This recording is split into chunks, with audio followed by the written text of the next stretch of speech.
Assalamualaikum warahmatullahi wabarakatuh.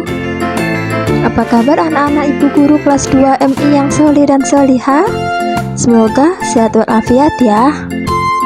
Anak-anak, kita akan belajar rangkuman materi fikih kelas 2 semester 1 sebagai persiapan SAS atau PAS yang meliputi bab 1 adzan dan iqomah, bab 2 ketentuan sholat fardu.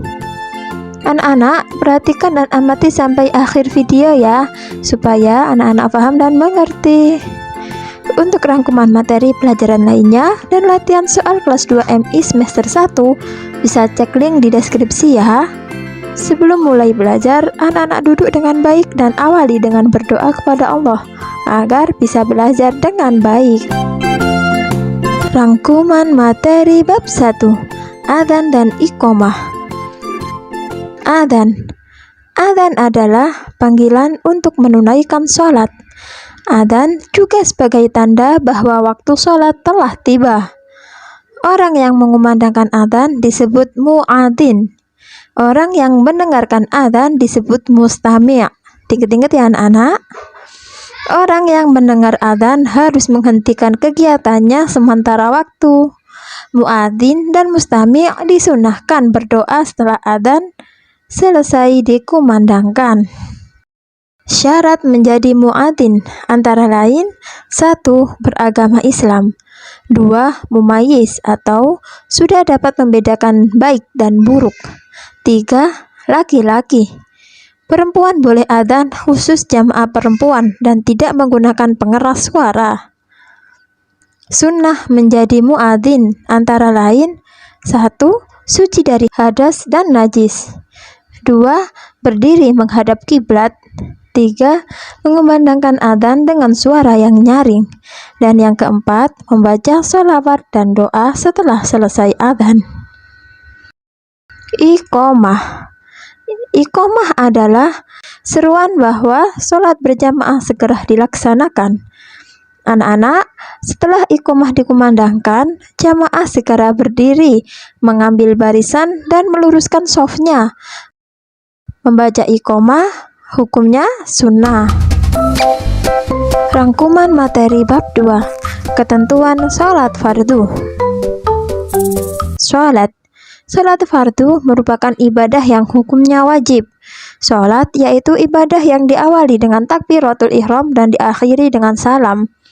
Syarat wajib sholat adalah orang yang diwajibkan mengerjakan sholat, yaitu A. Beragama Islam, 2. Balik atau dewasa, 3. Berakal sehat. Syarat sah sholat bertujuan supaya sholat yang kita kerjakan sah, antara lain: A. Suci dari hadas kecil dan hadas besar, B. Suci badan, pakaian, dan tempat sholat dari najis, C. Menutup aurat dengan pakaian yang suci, D. Mengetahui masuknya waktu sholat, E. Menghadap ke arah kiblat. Rukun sholat. Rukun adalah sesuatu yang harus dilakukan. Jika tidak dilakukan, ibadahnya tidak sah. Rukun sholat berjumlah 13. Anak-anak, perhatikan ya. Rukun sholat yang berupa bacaan. Apa aja itu? Ya, ada niat, takbiratul ihram, membaca al-fatihah, membaca tasyahud akhir, dan membaca sholawat serta salam. Sedangkan rukun sholat yang berupa gerakan, yaitu berdiri, rukuk dengan tumakninah, iktidal dengan tumakninah, sujud dengan tumakninah, duduk di antara dua sujud dengan tumakninah, dan duduk tasyahud akhir. Sunnah salat. Sunnah salat yaitu perbuatan atau bacaan jika dikerjakan akan menambah kesempurnaan salat. Hal-hal yang disunahkan dalam salat antara lain: 1. Mengangkat tangan ketika takbiratul ihram, 2. Bersendekap ketika berdiri, 3. Membaca doa iftitah setelah takbiratul ihram, 4. Membaca ta'awud sebelum membaca al-fatihah, dan mengucapkan amin setelah selesai membaca surat Al-Fatihah. 5. Membaca surat atau ayat Al-Quran setelah membaca surat Al-Fatihah. Membaca surat atau ayat disunahkan pada rakaat pertama dan kedua. Lanjut ya. 6. Mengangkat tangan ketika akan ruku, i'tidal, dan berdiri setelah tahiyat awal. 7. Membaca tasbih ketika ruku dan sujud.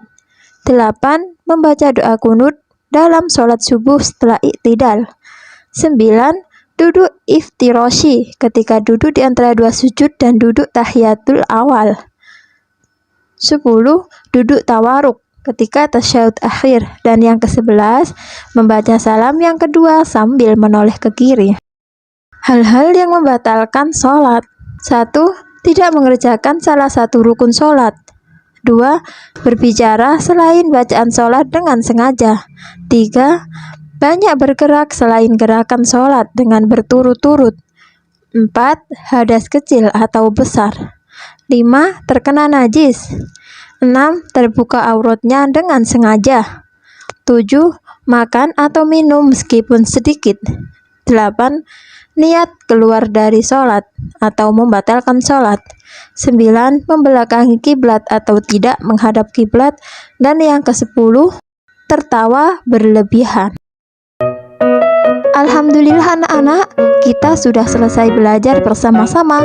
Semoga ilmu yang sudah kita pelajari dapat bermanfaat dan anak-anak dimudahkan Allah dalam mengerjakan soal. Ila liqa. Wassalamualaikum warahmatullahi wabarakatuh.